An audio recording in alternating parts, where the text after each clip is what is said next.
Hello and welcome to the winter seminars of the 2022 of the Rapooli Baltics. My name is Schmieja and I'm International Product Manager for Hybrid Rye here at Saaten-Union. Today I would like to talk to you about hybrid rye and the opportunities and challenges that the crop brings with it. So first of all, I would like to just give you a brief overview about the challenges that we see, I think, Europe-wide and to different extents regarding, for example, plant protection, biotic stresses, abiotic stresses, but also fertilization. So if we are looking into plant protection, we see definitely a loss of active ingredients throughout Europe. We do see different problems with seed treatment, but also in terms of disease tolerance and resistance. In terms of biotic stresses, we do see problems with rust, fusarium, ergot, but also virus problems. If we look into abiotic stresses, we also see definitely challenging times coming up with the topic of climate change, but also extreme weather events. Another topic is the topic of fertilization. There we do see problems in terms of more increasing N restrictions, but also the topic of N efficiency is becoming more and more important. So what I would like to talk about today is the topic of N efficiency, but also the topic of ergots, and would like to show you some more detailed information about these two topics. So the first topic is the increasing importance of inefficiency, and I would like to show this to you with an example coming from Germany. So here you can see a map from Germany with some marked red and green areas, and this map is showing basically the chemical conditions of groundwater bodies regarding nitrate levels in the groundwater. In the EU, we have a threshold value of 50 milligrams per liter of groundwater, and in the red areas you can see where we do have an extension of the threshold value. And if you look into the western part, this is basically the part of Germany where we have intensive production of animal husbandry, and some other parts in Germany where we see intensive production of basically more or less vegetables. So basically really two N-intensive regions, and basically also in these regions you can see quite many regions being above the threshold level. So what is the situation like in Germany then with these with these areas? So the reaction from the German authorities was that they defined so-called red areas where the groundwater levels exceeded the nitrate threshold level. So what does this mean especially for the farmers working in these areas? We have stricter regulations that go beyond the actual standard fertilizer regulation. So this means in all these areas where we have all these red areas, we have to produce our crops with 20% less fertilization in terms of nitrogen. Additionally, we are only allowed to use 170 kilograms of nitrogen per hectare from organic fertilizer. Additionally, also it's only allowed to have 170 kilograms of nitrogen from organic and mineral fertilizer coming above it over a 2-year average into the field. We are not allowed in fall to apply any nitrogen either to rapeseed, to barley, or to any cover crops. Another point is that we have to establish a catch crop prior to our spring crop that we would establish then in the spring. So what does this actually mean for us? We have to take care of our N budget, and therefore we also have to increase our N efficiency. So how can we actually do this by using rye? So here you can see a graphic where there was the nitrate level that was taken up by different cover crops. And in this case, you can see that with the highest rate of cover crop density with 100%, you can see that rye sown early has the highest nitrate uptake. Even if you sow rye at a later point, you can still see one of the highest uptakes of nitrate. And therefore, this means that you're allowed, or that it gives you the possibility to catch quite much of the nitrate that is still in the soil prior to the winter and over the winter time. Here at Saaten-Union, we also did a trial in Germany where we looked at different nitrogen intensity levels and to see what is the reaction of the crop. In this case, we compared rye and wheat to each other. We had in total 4 different variants that we were assessing. So we had the N1, which was a rye that was stabilized, or the N fertilizer was stabilized. So we had a total of 120 kilogram of nitrogen applied for rye and also for wheat, and then this in a replicated trial. Then we had another variant where we used the conventional N application for rye, which was also then 120 kilogram, but split it into 2 fertilization stages. Then we had a variant where we looked at wheat in a stabilized way, where we applied a total of 180 kilogram of nitrogen, split it in a stabilized way into 150 and 30 kilogram. Then we had another conventional wheat application system where we applied also the 180 kilograms, but we split it in 3 different applications. So we had 100 kilogram in the first instance and then twice 40 kilogram in the later stages. So what we could clearly see is that rye was always the crop that had the higher yielding in comparison to wheat. Even with the 120 kilogram of nitrogen applied, we were able to see that the yield of rye was higher than the yield of wheat that we saw with 180 kilogram fertilized. Another factor that we integrated in here was the irrigation. So on the left-hand side, you see the non-irrigated variants, and on the right hand, you can see the irrigated variants.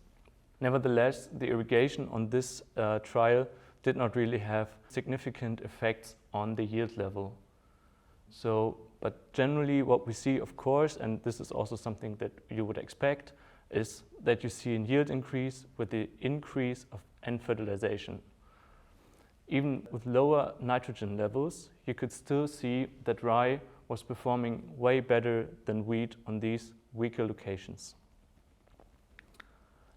Another point that we, in this case, were looking at was the N balance, or basically what has been left in the soil in terms of nitrogen. And what you can see here is that the N removal from hybrid rye was much higher in all the cases than it was for wheat. With 120 kilogram nitrogen fertilizer applied, you could see that rye was able to basically take all of the nitrogen out of the soil, whereas we still had in wheat, we still had a positive balance. So we still had much nitrogen in the soil, which was basically then left and not used by the crop. You could see that under the irrigated system, you had a slightly higher N uptake in comparison to the non-irrigated variant. Nevertheless, over all variants, we had always the case that hybrid rye was taking much more nitrogen or using the nitrogen much more efficiently than wheat was doing it. So with this, I would like to come to the next topic, which is ergot, and I would just like to talk about the management and the experiences that we've seen over the past years. So to start this topic, I would like to talk about the upcoming amendment of the EU regulation regarding ergots. So in the past, there was also only the assessment of ergots itself in terms of threshold values, and now it's also coming into play that the regulatory bodies are looking at ergot alkaloids, and we have now threshold values also for these alkaloids coming up from this year, and they will be tightened within 2 years. So with the alkaloids, this is the problem that we are not able to make a quick assessment for these alkaloids, which is in comparison possible with the ergots. Additionally, we don't see any correlation between the ergots that we see in the yield and the ergot alkaloids that we have then potentially measured. So, and we are also still not sure where a potential contamination could come from. Is this maybe from ergot break or some other reasons? But anyway, there's the possibility of a high contamination. So what is ergot? So ergot is basically an ascombicode, which is a fungi. And it is a biotrophic flower parasite that is mostly found on cross-pollinated plants, basically grasses.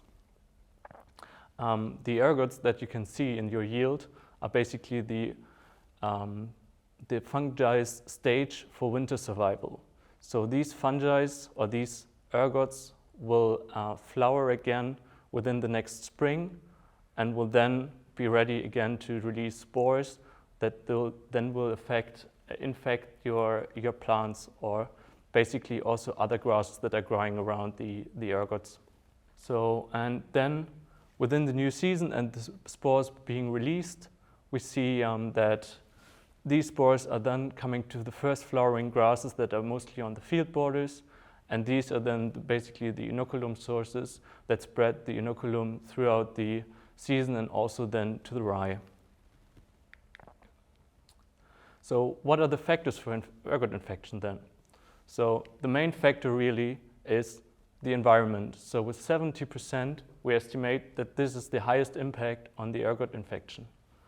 Then your production. So how do you produce your rye?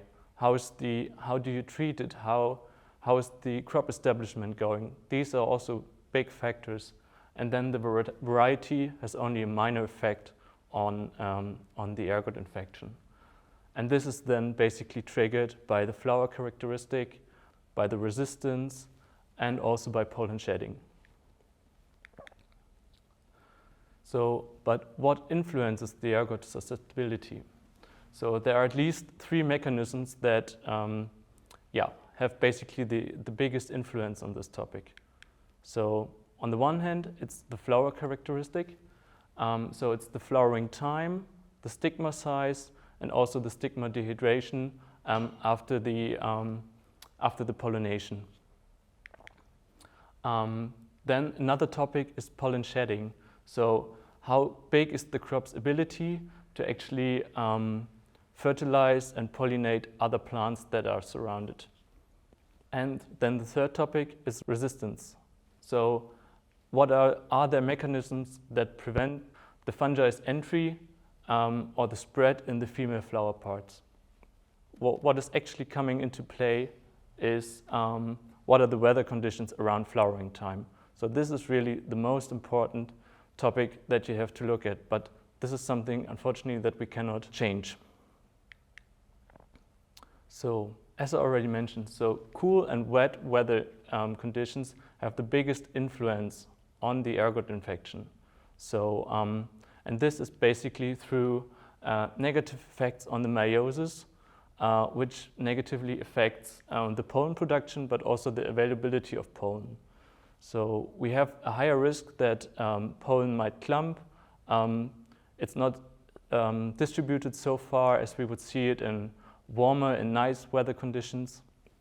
And the third point is that the florets will stay open much longer to actually receive pollen. And therefore, as we have an open flower for a longer time, the risk for an ergot infection is dramatically increasing.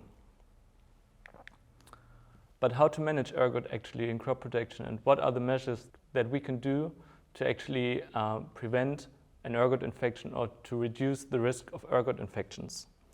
So the first and biggest important thing is we have to establish a dense and well-nourished cereal stand.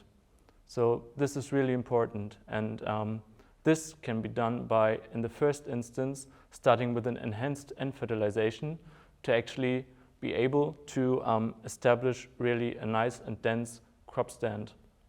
It's important to avoid extremely early sowings, because if you have an overgrown crop stand in the next spring, it's going to be really difficult, and there may be the risk that this overgrown crop stand might develop side shoots and late tillers, and these late tillers or side shoots are extremely affected or can be extremely affected by ergots because they will flower at a different time than the normal stand. Therefore, you will have less pollen available for these side shoots and late tillers. And as these will receive less pollen, the ergot infection risk is increasing dramatically. Additionally, be really careful with the use of plant growth regulators. In the best case, you will apply it in BBCH 31, 32, and this should be then really the biggest and most important measure because later on you will have the risk of the ear getting stuck, and so this is really the best option if you come early with the plant growth regulator, and this really helps to establish a well and not overgrown crop stand. And as I already mentioned, avoid late tillers and side shoots because this is really the highest risk because they have another flowering time. They will not flower like the whole crop stand at all, and therefore you will increase the risk that there's less pollen available to actually pollinate these plants. Then, of course, crop rotation is also a very important point, especially in no-tillage systems. So if you plow your crop or the soil after the harvest, you will be able to bury the sclerotia in the soil, and therefore they will not be longer available, or at least not staying alive, and therefore this really much helps you to decrease the inoculum source for the upcoming seasons. So in the best way, you would make the crop rotation with a non-susceptible crop like a non-cereal, which would really much help you to reduce the risk of further build-up of inoculum in the soil. Another point is that you have to control grasses and voluntary cereals on the field because they can also act as an inoculum source for your hybrid rye crop. Then, of course, as I already mentioned, environmental conditions are one of the biggest factors influencing the ergot infection. So therefore, you really have to try to avoid any irrigation during flowering time because these wet conditions will definitely make the pollen availability much lower and therefore increase the risk of ergot infections. And then, in case that you have infected field parts, do harvest them separately because this will then decrease the amount of ergot that you find in your actual harvest yield. So therefore, really try to use certain problem lots in a different way, for example, for bioethanol or biogas production. So what I would like to show you here is the annual variation of ergot levels that we see in the Polish post-registration trials. The most interesting thing here is that we can see is that we have natural infection. We are just looking in the way how it's also looking in the field, in the practice on your farm, basically. And what you can see here, so we have here data for several varieties from 2017 until 2020. And what you can see here is that a variety that shows in 1 year really low levels, way below the average, is in another year, like in 2020, for example, showing average values that are way beyond the average. So what you can really see here, if you're looking at Horizon, for example, it has really a really low ergot level in the year of 2018, but in the year of 2020, the ergot values are coming up so far, way beyond the average. And this is something that you can also see in other varieties. So therefore, it's really not something that you can describe for one variety is better than the other. It's more about the environmental conditions in 1 year. This is really the key factor for ergot infection. And in the first instance, it's not the variety. Something we can also see here is looking at the average annual ergot values as an average over all the varieties from 1 year. And what you can see here, it's really a year effect. So there's a year like 2017 where you have 234 milligrams per kilogram of rye yield. And in years like 2018, 2019, you have comparably low yields. And then you have a year like 2020 where the ergot levels are going up so far, like nearly, or that they are above 650 milligrams per kilogram. So as you can see, what I've already mentioned, so it's really not just the variety, but it's also very much a year effect. So, and what you can see here is also basically the data from these post-registration trials from Poland, again from 2017 to 2020. And what I've done here is on the left side from the numbers, you can see the ergot levels, and on the right-hand side, you can see the heading date. Basically, it's the deviation from the average. And you can see, I've just highlighted here some of the years and some of the varieties. So what you can see here is basically that certain heading dates mostly correlate with certain ergot levels. This is not always the case because we also sometimes have variety characteristics that are coming into play, but generally in kind of a tendency, you can see that certain heading dates in certain years are showing really much higher or lower ergot levels. So for example, if you look in 2017, you see really high ergot values correlating with rather a late flowering time. If you look in 2018, so for example, there's Saaten-Union just at the bottom, which is flowering quite at an early time. It has a much higher ergot level than varieties flower earlier, like Saaten-Union, for example. So for example, looking at Saaten-Union, we can see a very early heading date seems to have a really negative influence in this year on the ergot levels.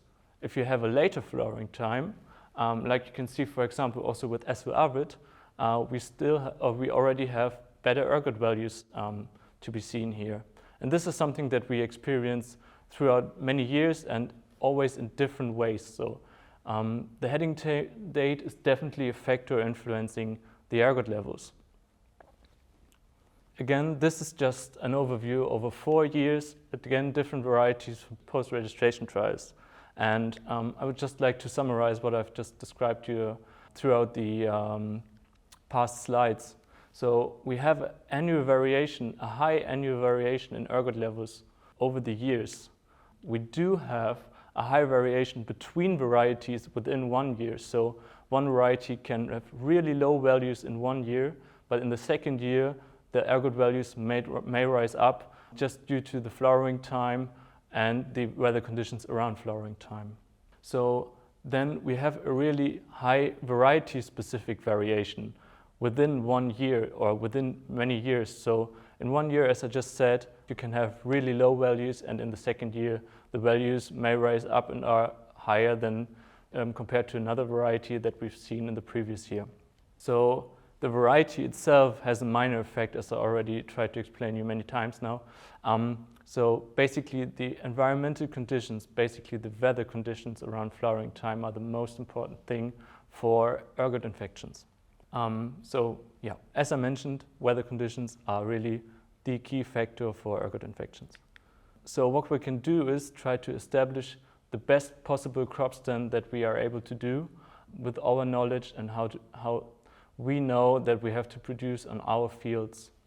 And then the addition of 10% population rye can really much help you to increase the pollen availability within the field, and therefore even more strongly reduce the risk of ergot infections in your field. So now coming to the summary.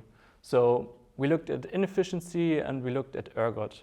So for the inefficiency, we can see that hybrid rye is one of the best solutions for resource-friendly crop production. We have seen that it relieves strict fertilizer budgets by allowing the possibility generating high yields with low fertilizer inputs, which would help us to to put higher end fertilization maybe into other crops if we then look at the end fertilization average over several years. And I think this is really interesting, especially if we look at the high nitrogen and fertilizer prices in general that we see at the moment throughout the world. So additionally, it prohibits the leaching of nutrients in general, but in this case also nitrate, into groundwater, and therefore it basically just saves us money which would otherwise be lost into the groundwater. Looking into the ergot topic, so we've seen clever crop management is really the key foundation for establishing a nice crop stand and therefore allowing us to reduce the risk of ergot infections. Then the second factor, this is something that we cannot influence, is the weather conditions. So these have really the biggest impact then on the occurrence of ergot. And as last point, the comparison, if we look into the practice fields, it's really difficult to compare one field with another because every crop has its own characteristics. There are differences. When you sow it, how is the variety dealing with the end fertilization? What is the heading date? What were the weather conditions around the heading date? So there are so many interactions and factors that are influencing how the crop stand looks at a certain level, and therefore it's really hard to compare one field with another. So with this, I would like to finish my presentation. I would like to thank you very much for your attention, and wish you a nice day and enjoy the other presentations.